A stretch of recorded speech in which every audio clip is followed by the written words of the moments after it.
Conexão Saúde, especial PCD, apoio cultural, Unimed Araraquara. No final das contas, não tem comparação. Santa Emília Honda, essa combina com você. Espectro, análise de comportamento aplicada.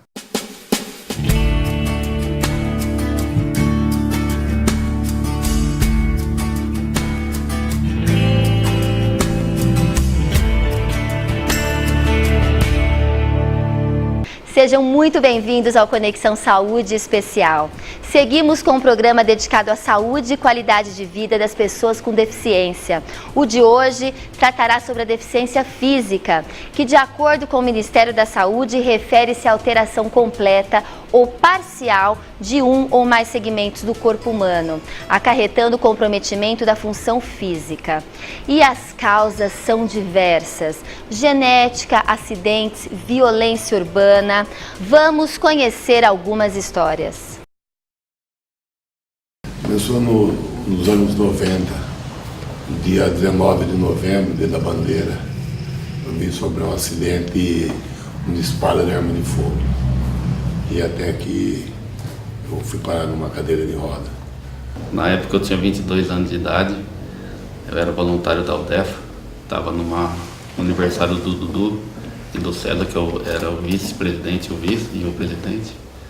Aí estava indo embora no cruzamento da Bento, com a Rua 2, estava de moto, o sinal piscando, eu maneirei para cruzar a Bento, aí chegou um carro e bateu atrás da minha moto. Com 20 anos eu sofri um acidente e fiquei um ano na cadeira, na cama, acamado, sem se mexer. Depois fiquei mais 3 anos na cadeira de roda. Com o tempo comecei a fazer fisioterapia, comecei a me locomover melhor, comecei a praticar natação. Fiquei 7, 8 anos entre nadando, fazendo fisioterapia. Todo dia eu saía da minha casa, fazia uma caminhada de 1 hora para ir, 1 hora para voltar. Eu ia no Pinheirinho, dar uma volta da lagoa. Às vezes levava vários tombos, caso usava as muletas canadenses, e aí eu comecei a se locomover melhor com os aparelhos tutor, e aí comecei a me reabilitar na vida social. E vamos também fazer uma breve menção ao Driel Navarro, um guerreiro que nasceu com a distrofia muscular de Duchenne, doença genética degenerativa, que foi cuidado com muito amor pelos seus avós e pela sua mãe. E seu avô, João Navarro, teria feito o depoimento e a entrevista aqui para o nosso programa, caso ele não tivesse ficado tão emocionado. Não conseguimos gravar, pois a emoção tomou conta dos bastidores e da fala do seu João. Mas essa menção é uma pequena homenagem a ele e ao seu neto, que de acordo com a análise médica, ele viveria até os 15 anos, mas com todo o amor e cuidado, ele viveu até os seus 31 anos. Uma história de amor, de superação, de devotamento. Fica aqui o agradecimento do Conexão Saúde por ter conhecido o senhor e sua história, seu João Navarro. E a pessoa com deficiência física e qualquer outra deficiência deve exercer os seus direitos e fortalecer sempre e mais a sua participação como cidadão. E vamos tratar sobre a deficiência física, que recebo aqui na nossa mesa o Dr. Dario Baldo Júnior, neurologista. Seja muitíssimo bem-vindo, Dr. Dario. Ele é membro da Academia Brasileira de Neurologia, Sociedade Brasileira de Neurofisiologia Clínica e também da American Association of Neuromuscular and Electrodiagnostic Medicine e Movement Disorder Society. Mestre em Biotecnologia e Medicina Regenerativa e Química Medicinal, preceptor de Clínica Médica e Neurologia aqui da Santa Casa de Araraquara e tem bastante experiência, 16 anos, com neuroreabilitação. E também estamos aqui com a Amanda Silva, que é consultora de vendas para pessoas com deficiência da Honda Santa Emília. Seja muitíssimo bem-vinda. A gente vai dar várias dicas aqui no programa para vocês sobre como comprar um carro com essa problemática das pessoas com deficiência, né? E também estamos com a Marli Múcio de Paula, que é psicóloga clínica. Seja muitíssimo bem-vinda, Marli. Obrigada. É psicóloga, especialista em psicossomática, psicóloga da UDEFA, que é a União dos Deficientes Físicos de Araraquara, desde 2007. Ela conhece todo o pessoal que fez os depoimentos aqui agora, né, Marli? Sim. Ministra palestra em empresas, escolas, foi psicóloga da Univida por 5 anos e também ministra aulas de síndrome de Burnout, é isso? No Senac de Araraquara. E também estamos aqui com a Juliana Pereira Pena, fisioterapeuta, formada em 2002 na Universidade de Ibirapuera, pós-graduada em neuropediatria na UFSCar e também pós-graduada em medicina tradicional chinesa e fisioterapeuta também da UDEFA desde 2003. Então nós temos aqui duas profissionais da saúde da UDEFA que vai poder passar para a gente bastante sobre a rotina, a vida, né, das pessoas com deficiência, no caso com deficiência física. E a gente viu agora no comecinho do programa, doutor Dario, várias causas, né, da deficiência física. Uma delas foi até degenerativa, de nascença, né, genética. Mas queria perguntar, começar com o senhor, falar da paralisia cerebral no nascimento, que é uma das principais causas de alterações neurológicas no desenvolvimento motor e cognitivo. Quais podem ser essas manifestações em caso de deficiência física? Especificamente na paralisia cerebral, além do comprometimento cognitivo, né, intelectual que pode haver, a deficiência física ela pode se apresentar de várias formas.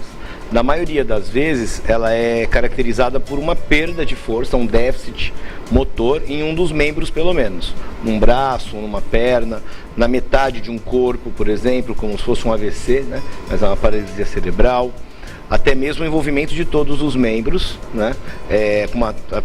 Pessoas até que são tetraplégicas às vezes, assim como também podem apresentar alterações de coordenação motora, né? Movimentos involuntários, distúrbios de movimento, né? Essas são as principais características de deficiência física.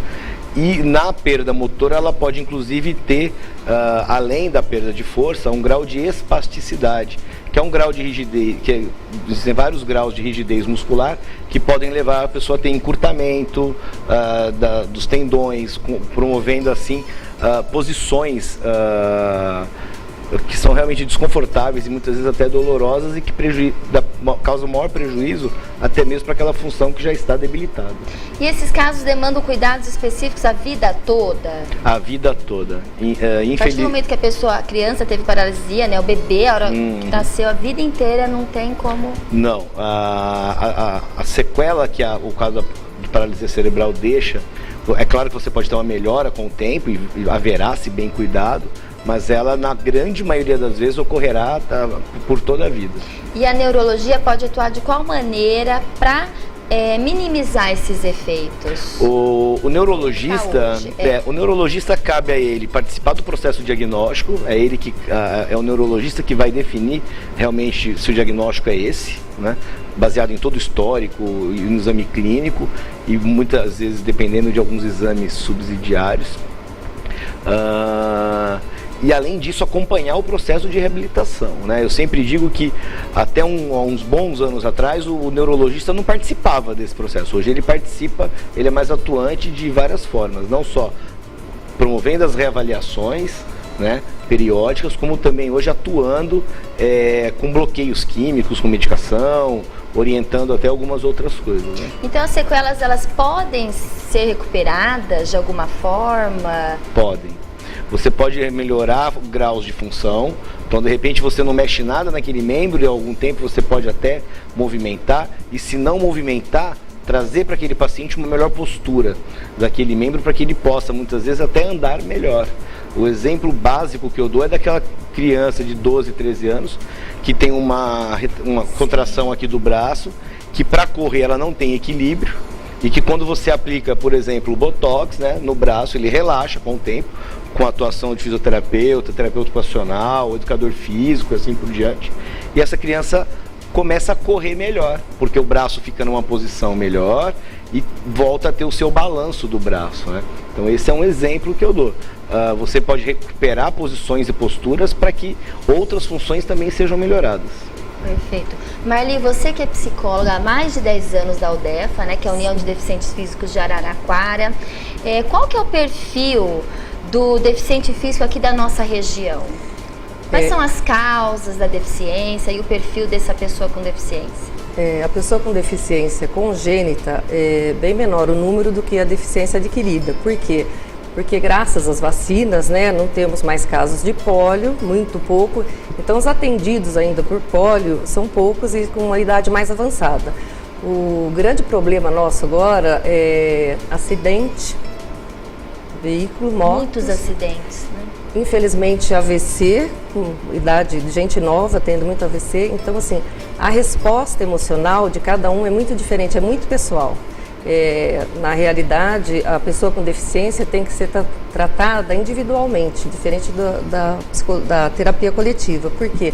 Porque cada aceitação é diferente de um para o outro e vai depender da autoestima, principalmente da idade. Uma criança, um bebê, né, que uma deficiência congênita é diferente quando na fase adulta tratar uma pessoa com deficiência por um acidente. Atendi um rapaz jogador de futebol que teve acidente aqui em Araraquara, né? Que ele perdeu, né, as 2 pernas e um braço. Então, você imagina o estado emocional da pessoa. Mas é traumático, realmente. Ainda mais acontecer isso com um jogador de futebol, que a vida dele, na realidade, é o esporte. Então, o que a gente mais trabalha do lado emocional é a ansiedade e a depressão, né? E por conta da depressão, ela evolui, né? Depende aí tem todo acolhimento familiar, sociedade, e vivemos agora numa época que, por obrigação, né, as empresas são obrigadas a admitir, né? Existe uma cota, um percentual de pessoas com deficiência para algumas empresas a partir de 100 funcionários. Precisamos mudar eu falo que o deficiente é muitas vezes o empresário e os colaboradores que trabalham junto, né, com a pessoa com deficiência.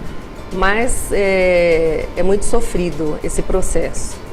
Realmente, porque na realidade existem leis maravilhosas já no Brasil e no mundo, mas que realmente não são ativadas, né, pelas empresas e pelas pessoas. Porque na realidade o que tinha... Antigamente as crianças eram escondidas, crianças não portadoras de deficiência. O deficiente, né, a gente acostumou ainda muitos anos, não tinha, a nomenclatura mudou agora. Agora, né? Pessoa com deficiência. Era escondida, as crianças, né, que nasciam com alguma deficiência eram escondidas. E até por conta da guerra no Vietnã, né, começou essa evolução. Eram muitos soldados portadores de deficiência física que aí começaram a rever e repensar, né? Porque ela tem uma deficiência física, ela é uma pessoa normal, ela não é coitadinha, nada disso. Então começou a se pensar aproveitar mesmo, né? Por isso que é necessária a divulgação de informações, de conhecimento, de leis, para as pessoas fazerem valer os seus direitos. Com certeza. Né? E correr atrás. Juliana, conta pra gente, quando você recebe um deficiente físico, como que começa o tratamento de uma fisioterapeuta, que a Juliana também é, né, da UDEFA, da União dos Deficientes Físicos aqui de Araraquara. Quando você recebe esse deficiente físico, essa pessoa que acabou de ficar deficiente ou que veio receber ajuda lá na UDEFA? Como a Marli mesmo disse, são casos independentes. Se é uma criança que veio com uma paralisia cerebral, você vai tratar ali, estimular essa criança, fazer uma correção motora, alongar, mas tudo depende do que veio. Se é um caso de um paciente que sofreu um acidente, no caso eu tenho um paciente há muitos anos que sofreu um acidente de bicicleta, bateu a cabeça no poste e desde então ele ficou com traumatismo craniano, ficou tetraplégico. Eu trato ele há uns 14 anos. E no início ele não tinha nenhum movimento cervical, ele não conseguia controlar a cabeça. Quanto mais ficar sentado, hoje a gente consegue colocar ele para andar na barra, eu consigo auxiliar ele. É um tratamento que demorou anos? Sim, demorou anos. A neurologia não é uma coisa como as pessoas imaginam, que é do dia para a noite. Uma parte ortopédica, quebrei um braço em 3 meses, estou bom. A neurologia é muito mais complicada. A neurologia demora anos para você ter um avanço. Só que o que mais você tem que trabalhar com esse paciente é o lado psicológico. Se ele não quiser, ele não vai evoluir. E existe muita desistência das pessoas ou eles têm muita garra, eles falam, não, eu vou conseguir? O lado psicológico afeta muito. paciente, às vezes, ele acha que de fazer um exercício 2, ele está ali há 3 meses, ele não recuperou nada, ele não quer mais, ele está cansado, não vai melhorar. E isso é o que leva o paciente à desistência. Tá? O paciente guerreiro é o paciente que evolui. É o paciente que no começo chega lá, precisa ser levado para andar por uma bengala ou uma cadeira de rodas, e o paciente, ao exercitar, ao fazer todas as atividades que você pede, repetir em casa, ser realmente batalhador, sai hoje em dia andando sozinho. Sim. Gratificante. É gratificante para os profissionais que trabalham muito e que estão juntos, né? Por isso que a persistência, o profissionalismo e a família vem em primeiro lugar. A gente vai começar o próximo bloco com a dica aqui da Amanda Silva. O que ela tem de bom aí para as pessoas com deficiência na Ronda Santa Emília. E a gente vai para um breve intervalo e a gente já volta. Mas antes, dá uma olhadinha nesses depoimentos também. Eu trabalhava numa terceirizada da Telefônica. Aí me aposentei por lá. E fiz tratamento aqui, fisioterapia em Araraquara. Fui para a CD em São Paulo. Fiquei 2 meses e 15 dias lá para fazer reabilitação. Às vezes a gente reclama, né? Mas aí lembrando uns casos que a gente via na CD, eu falei, vixe, mas o meu caso não é nada perto das outras pessoas que tinham. Depois uns 5 anos, sabe, no acidente. Aí eu comecei, sabe, inclusive aí o César, né, que hoje é o presidente aqui da entidade, nós começamos a procurar algo pra gente fazer, entendeu? Ele também era meu amigo, também teve uma deficiência, entendeu? Então nós pegamos e começamos a tentar fazer alguma coisa. Fomos trabalhar, trabalhamos com porcelana, pintando vaso, trabalhando de vendedor, sabe? Fomos tentando fazer alguma coisa, uma atividade para ter um ganho. E naquela época era meio complicado de ser no mercado de trabalho, as empresas não pediam muito, sabe, essas coisas. Nem existia, tá entendendo? Então foi meio complicado. Isso foi tudo antes de a gente conhecer a UDEFA, praticamente assim, nós montarmos a UDEFA, uma nova diretoria, entendeu? Hoje nós temos mais de 1.000 metros de construção, tá? A gente tem uma clínica de fisioterapia, tem um salão de eventos, tem uma piscina adaptada, temos 7 fisioterapeutas, um médico ortopedista, o Dr. Ladeira, tem uma fono, uma psicóloga, uma assistente social, tem uma pessoa que só toma conta da piscina, tá? A estrutura é essa, e temos hoje mais de 6.000 cadastrados dentro da entidade. E agora nós vamos falar do aplicativo Cliente Unimed Araraquara. A Unimed Araraquara está sempre inovando para melhorar o atendimento e a relação com seus clientes, colaboradores e cooperados. Não deixe de usar o aplicativo Cliente Unimed Araraquara.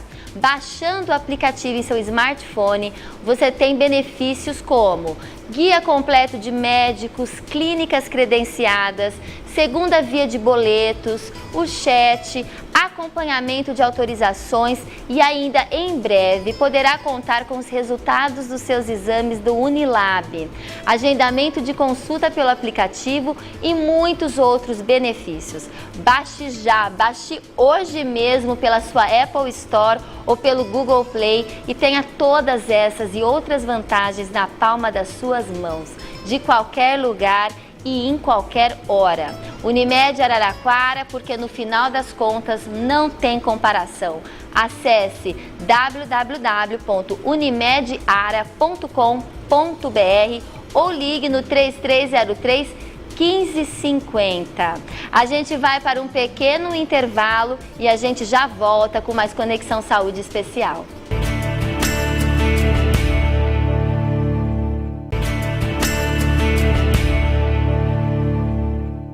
De volta ao Conexão Saúde Especial, hoje a gente conversa sobre deficiência física, mas antes eu quero dar um recado para vocês da Clínica Espectro, que visa estimular o desenvolvimento e a aprendizagem por meio de intervenção comportamental com evidências científicas para o autismo. Método conhecido por análise comportamental aplicada, que proporciona atendimento intensivo e individualizado, promovendo mudanças significativas nas habilidades que a pessoa com transtorno do espectro autista necessita desenvolver. E também oferece suporte para a família e todos os multiplicadores. A ética na relação com o paciente e os familiares, a transparência, o comprometimento nos procedimentos para alcançar êxito nos trabalhos são os valores almejados pela Clínica Espectro. Todas as informações estão aqui, ó, na telinha para vocês da Clínica Espectro. E a gente volta para conversar o nosso bate-papo de hoje. Estou aqui com o Dr. Dauro Baldo Júnior, que é neurologista, com a Juliana Pereira Pena, fisioterapeuta, com a Marli Musso de Paula, psicóloga clínica, e também com a Amanda Silva, consultora de vendas para pessoas com deficiência na Santa Emília Honda. E a gente falou que ia começar com você, né, Amanda? Tá preparada para passar para o pessoal o que a Santa Emília oferece para as pessoas com deficiência? Bom, vamos lá. A Santa Emília Honda, na verdade, ela é muito forte no mercado. Ela já está há mais de 115 anos no mercado. E a gente está trabalhando com um diferencial aí para estar adquirindo mais clientes da concorrência para que venha para o nosso público.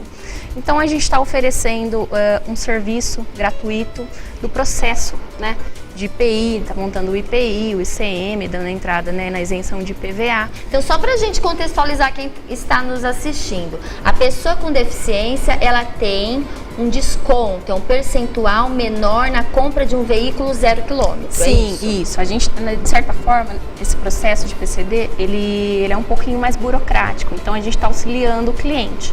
Ele vai vir até a gente vai estar falando sobre os laudos que tem que ser preenchido pelos médicos e tudo mais. Desta forma, a gente está dando entrada aí nos documentos, IPI, ICM, como eu estava falando. Por quê? Esse valor, no caso, quando ele é adquirido por um órgão público, né, ou melhor, um órgão privado, ele tem um valor aí de R$1.000 ou mais. E a Santa Emília está disponibilizando. Nós temos também, eu até anotei aqui. Então, no caso, a Santa Emília faz todo o processo. Você que é uma pessoa com deficiência, quais tipos de doenças crônicas, além da deficiência auditiva, visual, intelectual e a física que a gente está conversando agora, quais outros tipos de doenças que a Santa Emília também consegue um desconto? É porque assim, são vários, abrange muita gente. Por exemplo, eu estava comentando sobre a LER, né? A LER, no caso, ela é muito abrangente. Então, a partir do momento que tem aí uma sequela, tá? Ela pode estar adquirindo. Eu até anotei aqui algumas doenças que eu acho que é interessante, porque são do cotidiano, né? E eu acredito que tem muito mais gente que tenha direito e no caso não sabe. Entra a artrite, cirurgia de coluna, que hoje em dia é muito comum, no joelho também, tá? Aqui eu tenho também anotado aqui Parkinson, cirurgia de punho, tá? Então, tudo são algumas doenças adquiridas que você pode estar tendo dificuldade na direção. Automaticamente você tem o direito a estar adquirindo um carro. Esse carro normalmente é de 30% sendo manual, porém normalmente é necessário um automático, que aí você entra aí na faixa de 23% a 25% de desconto, tá? As pessoas com deficiência conseguem até 25% de desconto de acordo com a sua deficiência ou com a sua doença crônica na Honda Santa Emília, é isso? Sim, Santa Emília Honda. Exatamente, no carro E a Amanda estará lá para receber todo mundo, porque você é especialista nessa área, lá na Santa Emília. Sim. Você faz todo esse processo chato, burocrático, Isso mesmo. que ninguém gosta de fazer, documentação, eu não suporto, eu não nasci para a parte burocrática. Então vocês vão lá, vocês fazem tudo, deixa tudo prontinho para quem tem esse tipo de... para quem é uma pessoa com deficiência, certo? Certo. Amanda, a gente já volta a conversar mais, agora a gente volta a conversar aqui com o Dr. Dario. A gravidez, Dr. Dario, pode transcorrer na mais absoluta regularidade, mas ao nascer, no momento do parto, a criança pode ficar sem oxigenação, sofrer uma paralisia, certo? Pode acontecer isso. É comum acontecer isso? Olha, hoje não acontece tanto como já aconteceu antes, né? Mas as complicações inerentes, tanto à gestação quanto ao período periparto, né? Não só pré, como durante o trabalho de parto, até mesmo o imediato pós-parto, pode trazer complicações. Então, desde infecções que a gestante pode ter durante o decurso da gestação e até mesmo complicações mecânicas, digamos assim, no momento do parto, podem levar a um sofrimento cerebral, né? Ou por falta... importante a época da gravidez para a mulher, né? Muito importante. E que não pode ser levada somente como um processo fisiológico de reprodução, né? Ela tem que ser encarada como um processo também que a mulher tem que dar atenção por conta dos riscos que a gestação oferece, né? Então, a gravidez é um momento bonito para a mãe e tudo mais, mas nós neurologistas, principalmente, a gente sabe de tudo o que pode acontecer, né? Então, durante a gravidez é um processo fisiológico, a gente sabe, de reprodução, é inerente do ser humano, dos animais, mas que requer muito cuidado. Por isso que quando a gente vê pessoas que não fazem exames pré-natais, não fazem os exames durante a gestação, ou mesmo para se preparar para engravidar, porque a gente tem problemas de paralisia cerebral, por exemplo, em mulheres que não se prepararam para a gestação. Foi uma gestação acidental. E aí você não fez não tomou todos os seus cuidados antes, né? Então, pessoas que tomam medicações de uso contínuo, será que essa medicação não precisa ser revista antes? Será que essa medicação não pode levar a uma malformação fetal? E por aí vai. Perfeito. A gente teve um exemplo aqui do Paulinho, que fez o depoimento pra gente, que foi acidente de trânsito, né? De carro, no caso dele foi de moto. Quais são os maiores comprometimentos cerebrais que podem deixar essa pessoa sem mobilidade? O acidente é muito também... Sim, muito traumático, não só o dano físico, como também todo emocional. Mas mais do que também o comprometimento cerebral, são os danos de nervos periféricos. Sequelas de plexos nervosos, nervos propriamente ditos, eles são muito mais comuns do que os cerebrais, que também deixam sequelas graves. Mas no caso do dano cerebral, obviamente que ele sempre promove um impacto maior, né? Porque geralmente são pessoas que, quando tem traumatismo grave, elas são internadas em ambiente de terapia intensiva, com tratamentos invasivos, muitas vezes até procedimento cirúrgico, e que deixam sequelas graves, né? Sequelas das mais diversas, como na paralisia cerebral, como eu já citei aqui, né? Sim. Marli, nossa psicóloga, conta pra gente sobre a aceitação, sobre a dificuldade da aceitação, da autoestima, e também um tema que eu acho importante que vocês que trabalham na UDEF, é sobre a inclusão no trabalho. Como que essas pessoas, porque eu acredito que a autoestima está muito ligada à mobilidade, acessibilidade e o trabalho, não é isso? Sim, eu acho que o primeiro passo no acolhimento tem que ser uma coisa muito profunda, porque o acidentado, uma pessoa com deficiência, o primeiro mecanismo de defesa que ele vai lançar a mão é a negação. Eu não aceito, ele não vai aceitar, ele vai ter que adquirir uma nova personalidade, porque não se separa corpo e mente, corpo, pensamento, então ele é um todo, né? Ele é corpo e aquele corpo está mutilado, ele é um profissional. Como é que ele vai aceitar? Aí entra de novo a família, então assim, a negação, depois ele passa pelo processo de agressividade, ele vai ficar muito agressivo, ele não aceita mesmo. Revoltado. Revolta, agressividade, aí ele começa a lançar a mão também de outros mecanismos, assim, de projeção, ou eu não queria fazer essa viagem de mototáxi, foi alguém me mandou, ele quer culpar alguém, ele deseja nessa transferência, não é culpa minha. Muitas vezes, no começo, quando a gente começou, né, no mundo, né, a inserção da pessoa com deficiente no mercado de trabalho, antes disso, eles iam para a religião. Eu tenho que pagar alguma coisa, é dívida que eu tenho, é karma. E aí sim, a consciência da população está mudando. A gente tem que não só a aceitação, como a convivência. É um ser normal, ele só tem uma deficiência. Né? Exatamente.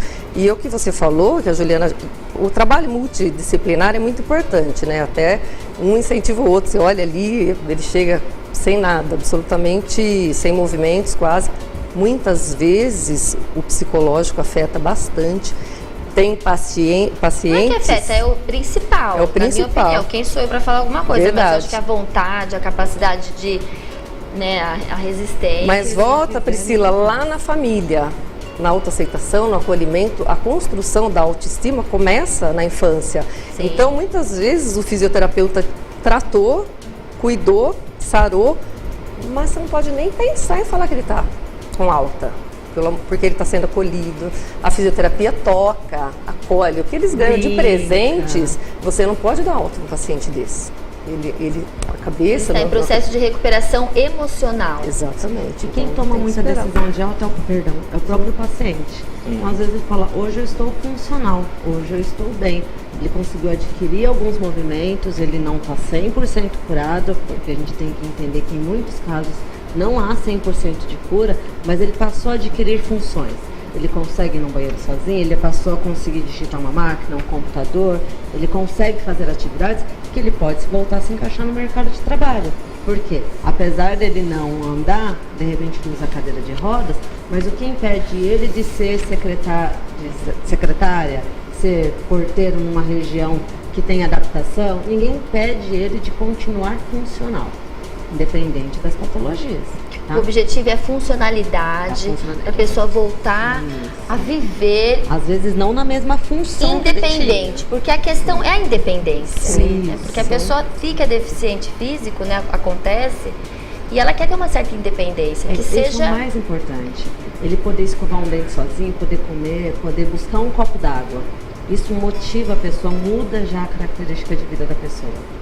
Marli, você já teve um paciente que não teve essa fase de negação, de revolta, que conseguiu ter um equilíbrio ou não? É muito difícil. Esse paciente é mais a deficiência congênita, é bem diferente, né? É o que nasce, ele já nasceu, ou ele já adquiriu está uma pólio na infância. Tem casos também de abandono. Em hospitais, até hoje, se abandona uma criança com deficiência física. A mãe não aceita. Que absurdo, né? Agora, depois de todos esses mecanismos, vem a depressão, que eu tô, assim, entristecida. Casos de criança, adolescente com deficiência física, sofrendo bullying e tentando suicídio. Quantos anos? 13, 15, 14. Eu já fui chamada em escolas por conta disso. Sofrendo, é um absurdo. Inteirinho cortado, os pais não sabem, né? Porque eles não querem levar essa tristeza. Então, assim, por conta da deficiência física, a criança, adolescente sofre bullying, entra no processo de depressão, porque até por falta de conhecimento, os pais acham isso uma depressão. Você tem tudo, todos os brinquedos, você tem uma vida boa, não existe depressão para criança. É muitas vezes entendido assim. E a criança está tentando suicídio, sim, infelizmente. Olha, que pena, né? Realmente, a gente já fez até um programa aqui, um Conexão Saúde, falando sobre a depressão, sobre os transtornos na fase infantil e na adolescência. E esse índice, segundo o Ministério da Saúde, só aumenta. Só aumenta. Infelizmente, a depressão é uma doença terrível, é a pior doença de todas, porque ela potencializa qualquer uma. E ela é traiçoeira. Ela vem como desânimo, estou cansada, sofri um acidente, perdi minha perna, eu não quero mais sair. E tem uma coisa muito, assim, que a gente tem que evoluir muito na cidade, é a mobilidade. Não só para o trabalho, mas para o lado social, o cinema, o teatro, a festa, né, uma apresentação, isso é muito difícil. Andar na rua, as calçadas das cidades não estão preparadas para um deficiente físico. Nem com muleta e nem um cadeirante. Então, assim, uma ou outra, Exatamente. um ou outro quarteirão que está preparado para receber o deficiente físico. A cidade toda, assim como Araraquara, Matão, São Carlos, não estão. A cidade não é acessível. Os deficientes físicos não têm mobilidade, não têm direito à mobilidade. Eles têm o direito perante a lei, mas na prática não existe esse tem direito, até evolução, infelizmente. Tem para o tratamento, a prefeitura está cedendo. Tem para o horário de trabalho também e cursos também, mas para o social, cada um se Vocês vira. estavam falando sobre alguns pacientes que aceitam bem. Tem alguns pacientes assim, que a gente acaba não encaminhando para psicologia, que são pacientes que têm um apoio em casa. Mais e resilientes. Aceitando bem o que aconteceu, um AVC, uma perda de uma perna. Inclusive o Fernando, que você conhece, um paciente que aceitou muito bem. A mãe ficou muito traumatizada, mas ele aceitou muito bem, adaptou a protetização, chegou até a fazer faculdade de fisioterapia.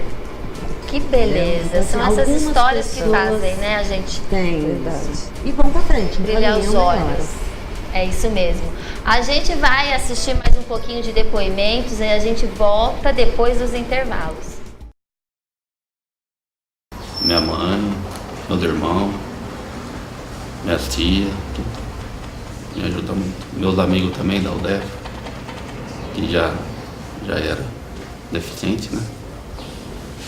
sempre dando apoio para mim. Família e amigos. Todos meus irmãos, minhas tias, meus tios, estavam sempre do meu lado, tá? Então todos eles seguravam a onda, tá? Na fisioterapia mesmo, eu tinha um irmão que sempre me levava, buscava, até que eu fiquei independente deles. Na verdade, eu queria ficar independente da família. Eu não queria ser mais um estorvo para a família. Eu queria ser uma pessoa que não desse trabalho para os irmãos, para os pais, para a mãe. Então eu consegui, na verdade, foi importante, mas eu quis quebrar esse elo com a família. Eu queria ser independente. E eu sempre fiz isso para chegar nesse ponto de ser independente da família. Tem local que a gente não pode, assim, não consegue ir, né? Porque você chega, não tem rampa, tem degrau. Se não tiver alguém com a gente, não consegue subir, né? Ou mesmo se tem a rampa, ela põe tipo algum obstáculo assim. Acessibilidade, que é o que falta demais. Você vê até a cadeira de roda, o caminho que eu fiz agora para vir para cá, eu bati na cadeira de roda e entortei ela. Não tem na rua, você não anda, você sobe numa calçada, você não tem onde descer, que nem todas as esquinas tem a rampa. E às vezes quando tem,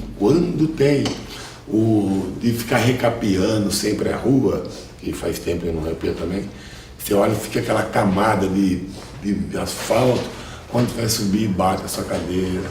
Aí você tem que andar na rua, porque ali não tem condição de subir. Você fica à procura de uma entrada de carro, nem todas são bem baixinhas, entendeu? Você sobe aqui, você não desce, ali tem lixa, ali tem poste na frente, lixeira. É meio complicado. Tem dois momentos nessa parte, tá? Antigamente as pessoas não conseguiam um transporte adaptado para fazer uma faculdade, um curso superior. Então essas pessoas que antigamente não conseguiram se adaptar no mundo de tecnologia, fazer uma faculdade, fazer um curso superior, infelizmente as próprias escolas ficaram para trás. Mas a partir de que começou a ter transporte adaptado, tecnologia, escolas acessíveis, essa geração que veio agora está mais fácil, com a própria tecnologia que existe hoje, né? Mas antigamente o que as pessoas imaginavam? A pessoa deficiente só pode ser um porteiro ou atender um telefone. Hoje, se nós temos aqui conhecimento de pessoas deficientes que cursaram o curso superior, temos médicos, temos jornalistas, temos um monte de pessoas aí, normal. Mas por quê? Por causa que a tecnologia e a visão do mundo hoje é diferente do que do passado. No passado o pessoal achava que a pessoa deficiente era só aquela que tinha o pé torto, né? Mas meu filho não tem o pé torto. Mas hoje não, já está mais visível na própria tecnologia. O próprio trabalho que a UDEFA fez também de reinserir essas pessoas no mercado de trabalho, no próprio estacionamento. Então, a gente também foi fundamental dentro da cidade expandir a pessoa deficiente, mostrar que existe esse outro lado da pessoa. Em termos de material, assim, cadeira de roda, nós andávamos numa cadeira de roda antigamente que era de pneu maciço, sabe? Era difícil a gente chegar até um material desse, era caro, e até hoje é caro essas coisas. Sabe?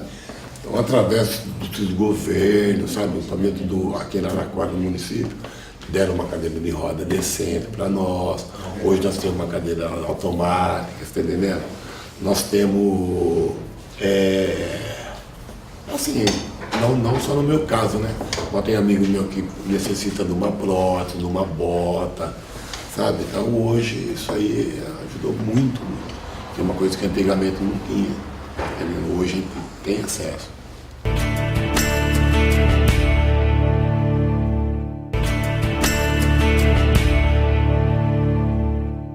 De volta ao Conexão Saúde Especial, hoje a gente conversa sobre pessoas com deficiência física.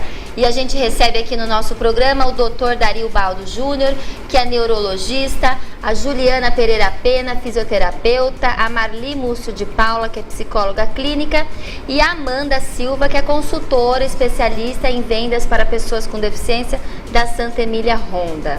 E a gente volta aqui com o nosso bate-papo. E agora, Dr. Dario, eu queria entender um pouquinho sobre os auxílios, os equipamentos, os tratamentos de ponta. Como é que está hoje, em 2019, os tratamentos para as pessoas com deficiência física no segmento privado e no público, na rede privada e na rede pública? Em relação à neurologia especificamente, né, que depois a Juliana pode até falar da parte de reabilitação e fisioterapia, em relação à medicação, por exemplo, quando nós solicitamos, na maioria das vezes nós temos disponíveis aí pelo SUS. São poucas as medicações que a gente ainda não tem disponível. No caso da reabilitação neurológica, quando envolve um processo de medicamento, o que nós temos de último é a toxina botulínica, que é o Botox, que a gente usa para tratar os graus de espasticidade, que é aquela rigidez que eu falei que o braço pode ficar ou a perna, enfim. Que maravilha, o Botox não é só para estética, não é só para tirar o pé de galinha, ele tem muitas utilidades. Na verdade, ele surgiu para neurologia antes da estética, né? Depois que ele veio para estética, e hoje se usa muito mais na estética, né? Olha lá. Mas ele foi descoberto para tratamento de estrabismo, né? Nos Estados Unidos, por um casal de oftalmologista, e então quando se tratou o estrabismo, eles verificaram que as linhas de expressão melhoravam. E aí veio a estética, né? Mas na neurologia a gente aplica em músculo em geral, na face, nos braços, nas pernas, enfim. Hoje tem uma gama de utilidades aí.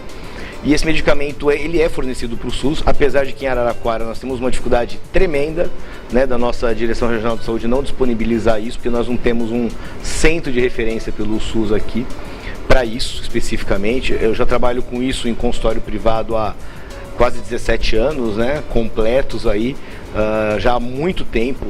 No Brasil essa medicação é utilizada há aproximadamente 19, 20 anos, então eu estou praticamente desde o começo, então tenho uma experiência grande e é um medicamento que os planos de saúde são obrigados a fornecer para reabilitação, não para qualquer coisa em medicina. O paciente melhora muito com isso, porque não só melhora a postura, como eu falei anteriormente aqui, como eu vejo crianças de 4, 5 anos de idade que já tem algum grau de espasticidade e que precisa de uma ajuda medicamentosa para que o fisioterapeuta consiga atuar até com mais facilidade.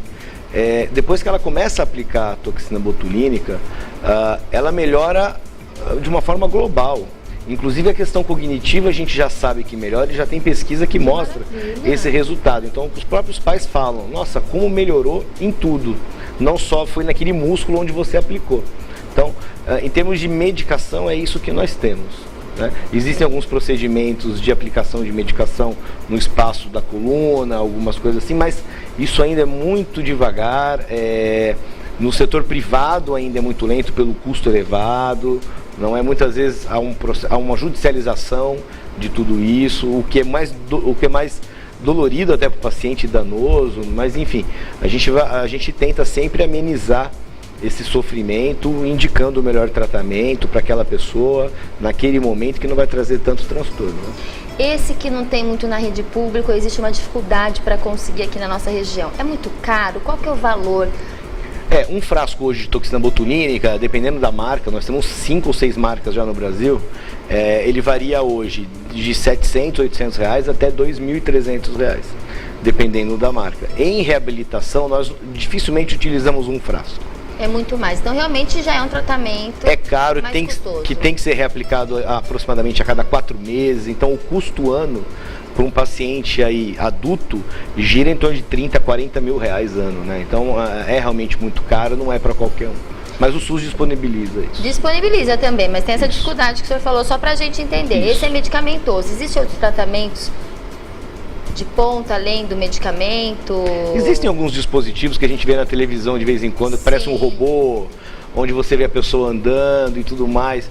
Isso, na verdade, é pesquisa, né? Ela não é São experimentais, não é uma coisa que está acessível aí para todo mundo, né? Ainda é uma coisa para longo prazo. E tem que ser um tratamento individualizado. O paciente deve procurar um médico para ele realmente oferecer algo personalizado para o seu tipo de problema. É isso aí, porque muitas vezes tem paciente, ou os pais que levam o paciente ao consultório, vim trazer meu filho porque o Botox funciona, né? Porque eu vi na internet, liguei no Dr. Google. Alguém falou e tudo mais. Isso, a internet hoje é um campo vasto aí de informação. Seu concorrente é o Dr. Google. Dr. Google. Só que muitas vezes não tem a indicação de aplicar naquela pessoa. E aí você tem que explicar o porquê também, né? Então não é para todo mundo também. Juliana, fisioterapeuta da UDEFA, conta pra gente o que tem de mais moderno hoje, não necessariamente na UDEFA, mas... Hoje você vai ter alguns aparelhos que você faz eletroestimulação no músculo, enquanto o paciente pedala ao mesmo tempo. Você tem uma aparelhagem que você prende os pés do paciente e estimula ele a andar. Tá? Mas isso tudo, como o doutor diz mesmo, são em algumas clínicas, alguns locais muito experimentais, aparelhos caríssimos que você dificilmente vai encontrar na rede pública, a não ser que seja algo específico, algum local que faça pesquisas de tratamento. Tá? Aqui a gente vai ter tratamentos de eletroestimulação com a corrente Alce, que estimula o músculo, fortalece, então se você não tem o movimento, ele vai te ajudar a recuperar. Você pode fazer a atividade, então aperta a bolinha enquanto o músculo é estimulado. A gente consegue trabalhar com isso. Na UDEFA nós temos esse aparelho, tá? Que beleza. Mas eu acho que o mais legal é você trabalhar o paciente individualmente. Se aquele paciente precisa de hidroterapia, a hidroterapia é excelente, fazer esse paciente andar dentro da água. No solo ele não anda, mas na água ele anda. Mesmo tratamento de solo, fazer estímulos, fortalecimentos, alongamentos, isso vai de cada caso para cada caso. O que a gente aplica na UDEFA, nós vemos grandes resultados. Conheci toda a estrutura da UDEFA, é muito grande, bonita, César não é? Me levou, bonita, é grande. Você viu, nós temos aparelhos legais. A parte da piscina também. Piscina ótima. Lá, na verdade, eu estava na piscina o dia que você entrou. O dia que eu fui lá, eu não te reconheci. Não dá para reconhecer com a touquinha. Mas nós conseguimos trabalhar uma grande vasta de pacientes, problemas ortopédicos, neurológicos. Tá? E muitas vezes conseguimos sucesso, sim. E é um tratamento realmente de equipe. Nós temos a Marli, que é a nossa psicóloga, nós temos a Gi, que é a nossa fonoaudióloga. Nós somos em 7 fisioterapeutas trabalhando lá. A Nívia trabalha com piscina. São 11 mil inscritos aqui na nossa região. E hoje ativos são quantos? Não vou saber te falar, porque nós somos em 2 turnos, eu fico no turno da tarde. Entendi. Mas atualmente comigo, à tarde, nós temos uma média de 9, 10 pacientes, os outros fisioterapeutas devem ter uma média assim, porque o paciente ele não vai ficar a vida inteira fazendo fisioterapia. Sim. Então ele vai chegar a um certo momento que ele vai escolher parar, tentar uma outra coisa, uma natação, uma academia. Um paciente deficiente físico, uma pessoa deficiente física pode fazer uma academia. Então tudo vai com a evolução dele. Pode fazer tudo, só precisa da adaptação, da mobilidade, da acessibilidade. Não é isso, senhora Marli Múcio de Paula, minha parente aqui no programa? Parentes. Assim, a única coisa que eu peço é um olhar mais atento para a pessoa com deficiência. Porque agora é lei, tem que estar, tem que incluí-lo na empresa. Mas ele não é um estorvo. Muitas vezes ele é visto como estorvo. Ele se sente assim nas terapias que vocês fazem? Sim, eles se sentem um peso? Ele assim, ao mesmo tempo que ele está feliz, nossa, ele conseguiu uma colocação profissional, mas a hora que ele chega no ambiente de trabalho, primeiro que já teve que ter uma alteração. Um lugar adaptado, um banheiro adaptado. Muitas vezes o colega de trabalho não quer ficar perto. Ele vai no banheiro, eu vou ter que ajudar, ele vai ao banheiro, eu vou ter que levar ao refeitório. Eles começam, existe isso, a gente não vamos falar que não, porque existe sim. Claro. Então, assim, olhar para a pessoa com deficiência como uma pessoa normal, ela tem um pensamento, ela tem uma personalidade, então as pessoas também têm medo, têm receio de oferecer ajuda. E você está conversando com um cadeirante, senta, fica, porque cansa, né? A pessoa vai ter que ficar muito tempo conversando com você. Se você quer ajudar, pergunta, como que eu posso te ajudar? Porque o cadeirante, ele tem medo. Existe a palavra hoje tão divulgada que é empatia. Exatamente. Coloque-se no lugar de outra pessoa. E se fosse você? A gente não sabe o dia de amanhã, não querendo que aconteça com as pessoas. Mas acidente de carro, quais são as principais causas aí da deficiência? Acidente de moto, carro e violência. Acidentes e violência urbana. Então, é complicado a gente hoje, virar as costas para uma pessoa que, na realidade, ela talvez não tenha um membro, mas ela não tem diferença nenhuma.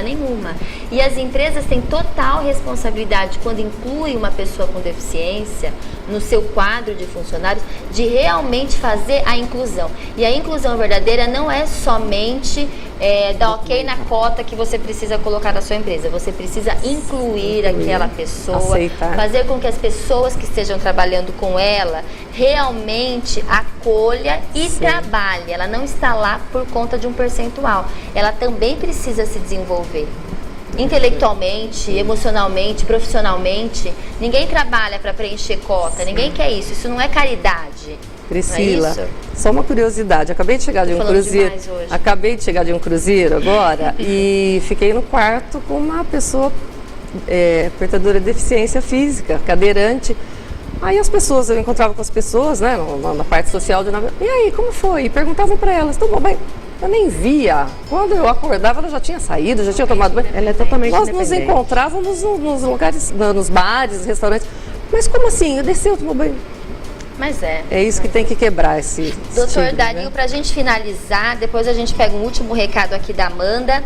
Quais são os fatores de risco que podem ser relevantes para o surgimento de uma deficiência física? Além do que pode acontecer, existe algo que durante a vida pode acontecer, a gente pode se prevenir? Existe uma prevenção na área neurológica? Existe. Então, aí a gente está falando de deficiências adquiridas, né? Então, adquiridas levando em consideração o que nós temos hoje mais prevalente no Brasil, que é o AVC, né? O acidente vascular cerebral, e os acidentes de trânsito e a violência, em relação ao AVC, são aqueles fatores que a gente já conhece, que é o controle da hipertensão e do diabetes, das dislipidemias, que são o colesterol e o triglicérides, essas doenças que levam a fatores de risco cardiovascular elevado, o tabagismo, né, o hábito de fumar, o sedentarismo, né, a obesidade, enfim, esses são aqueles fatores que nós já conhecemos para prevenir o AVC, que levam à incapacidade. E no caso do dia a dia, ao trânsito, é ser prudente, né?